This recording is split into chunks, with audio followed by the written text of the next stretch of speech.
અંકલેશ્વરમાં મોટા અકસ્માતની રાહ જોતું ડીજીવીસીએલ લક્ષ્મણનગરમાં વચમાંથી તૂટેલો વીજ પુલ ગમે ત્યારે લઈ શકે છે કોઈનો જીવ। એક તરફ સરકાર અને વીજ કંપની ડિજિટલ ઇન્ડિયાના નામે સ્માર્ટ મીટર લગાવીને પોતાને સ્માર્ટ ડીજીવીસીએલ સાબિત કરવા મથી રહી છે, ત્યારે બીજી તરફ જમીની હકીકત કંઈક જુદી જ અને ભયાનક ચિત્ર રજૂ કરી રહી છે। અંકલેશ્વરના સારંગપુર વિસ્તારમાં આવેલ લક્ષ્મણનગરમાં ડીજીવીસીએલની ઘોર બેદરકારી સામે આવી છે, જેના લીધે સ્થાનિક રહીશોના જીવ અદ્ધર થઈ ગયા છે। લક્ષ્મણનગરમાં આવેલો આ વીજ કંપનીનો પુલ અત્યંત જર્જરિત હાલતમાં છે। આ વીજ પુલ વચ્ચેના ભાગેથી આખો તૂટી ગયો છે અને ગમે ત્યારે ધરાશાય થાય તે રીતે નમી પડ્યો છે। સૌથી મોટી ચિંતાની વાત એ છે કે આ નમેલા વીજ પુલ પરથી હજુ પણ હજારો વોલ્ટના જીવંત વીજ વાયરો પસાર થઈ રહ્યા છે। આ રહેણાંક વિસ્તાર છે જ્યાં નાના બાળકો રમે છે અને લોકોની સતત અવરજવર રહે છે। જો આ પુલ તૂટી પડશે તો મોટી જાનહાનિ થવાની પૂરેપૂરી શક્યતા છે।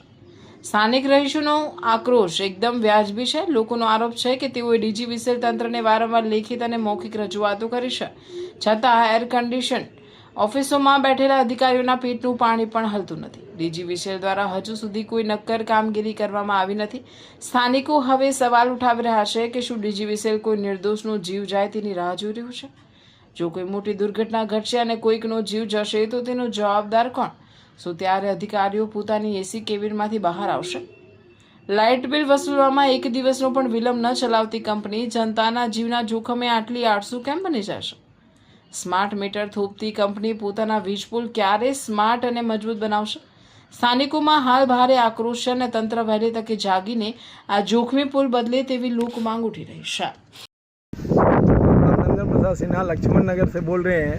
हमारे यहाँ एक खामला है जो बिल्कुल टूट गया है। उसका लिखित एप्लीकेशन 11/4/2026 को दिया गया है। 11/5 को मैं मीटर लाइट बिल भरने गया तो वहाँ भी मैंने मौखिक बोल के आया हूँ।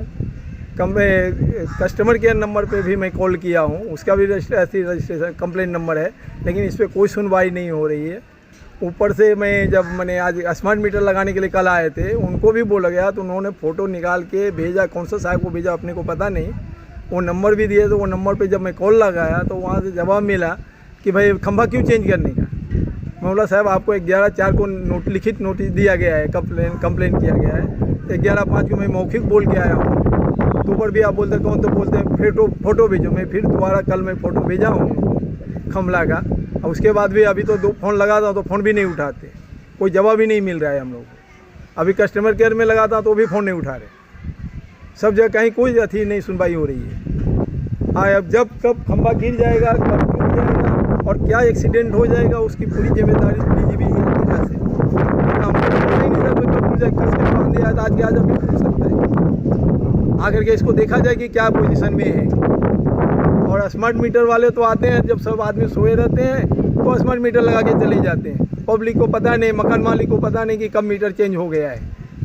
और लोग बोलते हैं कि नहीं फर्जियात है कि लगवाना पड़ेगा, ये अप्रैल से नया रूल्स है।